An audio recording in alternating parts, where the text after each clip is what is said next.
Assalamualaikum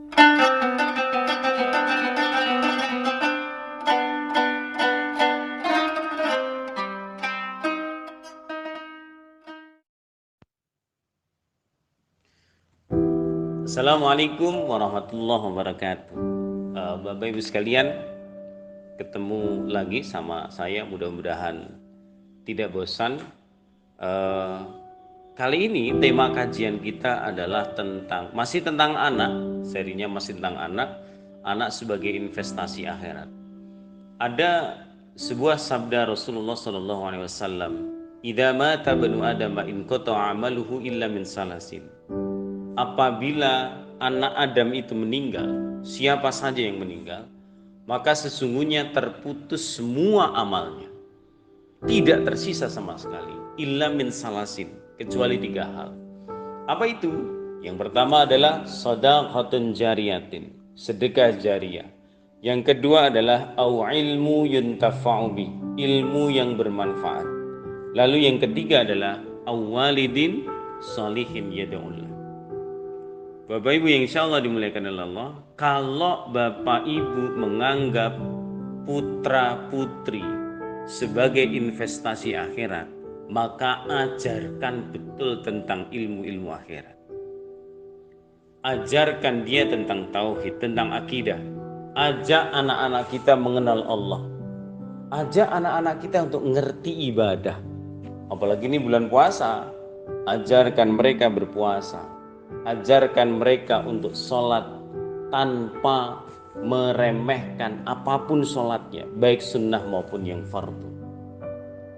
Kalau kita yakin bahwa anak-anak itu akan menjadi penolong kita atas izin Allah, sebagaimana tadi sabda Rasulullah, maka harus betul-betul ditata dengan baik. Visi orang tua terhadap anak harus jelas. Mau jadi apa? Jangan hanya dikatakan sebagai pengen jadi anak soleh. Oh iya, tapi harus jelas. Anak soleh ini kan maknanya menjadi abstrak. Soleh itu apa saja coba? Maka kalau perlu diperinci, misalnya anakku harus sukses menjadi pengusaha properti, tetapi juga orang yang dermawan, ahli ibadah, dan juga seabrek kemuliaan-kemuliaan lain yang menjadi cita-cita kita. Dan juga jangan lupa, karena dalam hadis tadi dikatakan awwalidin salihin yad'ullah, anak saleh yang mendoakan orang tua. Ajarkan anak-anak kita tentang hakikat doa. Apa sih manfaat doa? Dan jangan lupa anak-anak itu agar senantiasa mendoakan kita sebagai orang tua.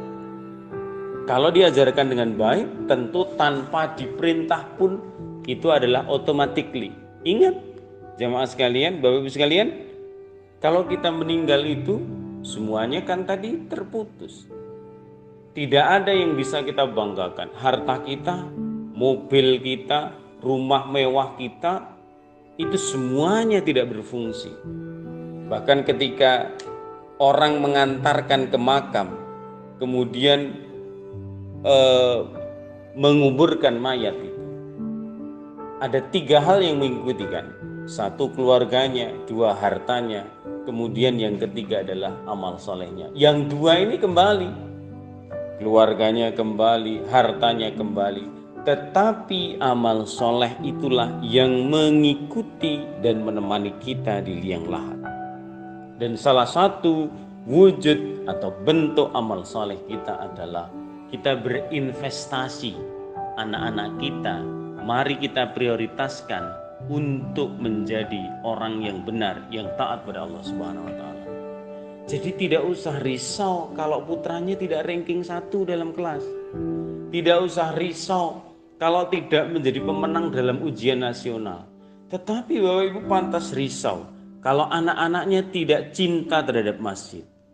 Pantas gundah gulana kalau anak-anaknya belum bisa baca Quran. Pantas resah dan gelisah kalau anak-anaknya etikanya, akhlaknya, baik kepada Bapak Ibu maupun kepada orang lain, ternyata kurang bisa dijamin. Maka harus dipikirkan secara terus-menerus. Ada teorinya, ada prakteknya, maka bapak ibu harus bekerja sama. Tidak boleh sendiri-sendiri. Seorang suami tidak benar menyerahkan pendidikan hanya kepada istrinya. Dia merasa sudah cari uang di luar, dia sudah dapat gaji banyak, kemudian dari gaji itu dia menafkahi keluarganya. Itu kewajiban betul. Tetapi menjadi tidak benar kalau hanya nyari uang, lalu merasa selesai, lalu merasa tidak punya kewajiban untuk mendidik anak. Ini pikiran yang salah. Maka suami istri harus bekerja sama dengan baik dalam rangka mendidik anak. Doakan mereka. Kita sudah diajarkan oleh Allah Subhanahu wa taala, Rabbi habli minas salihin. Doa agar anak kita menjadi orang-orang yang saleh. Rabbana hablana min azwajina wa dhurriyyatina qurrata a'yun waj'alna lil muttaqina imama. Kita juga diajarkan oleh Allah berdoa agar anak-anak kita itu menjadi anak yang penyejuk dan penyenang hati kita. Masya Allah. Hanya anak-anak yang taat beragama, merekalah yang akan menghadirkan ketenangan pada diri kita. Pinter saja tidak cukup, kaya saja tidak cukup. Maka jangan sampai ukuran kesuksesan itu kalau anak bapak ibu suatu saat nanti bisa beli mobil baru, bisa bangun rumah mewah, punya usaha di mana-mana, pendapatannya ratusan juta, tetapi dia sama sekali melupakan agama. Tidak ada yang bisa diandalkan di hadapan Allah Subhanahu wa taala. Maka karena anak itu sebagai investasi terbaik kita, perlakukan anak-anak itu dengan baik. Marah itu boleh, tetapi jangan setiap hari marah. Karena Nabi ajarkan 7 tahun ajarkan anak untuk sholat. Jika dia tidak melaksanakan sholat, 9 tahun ingatkan dia untuk sholat.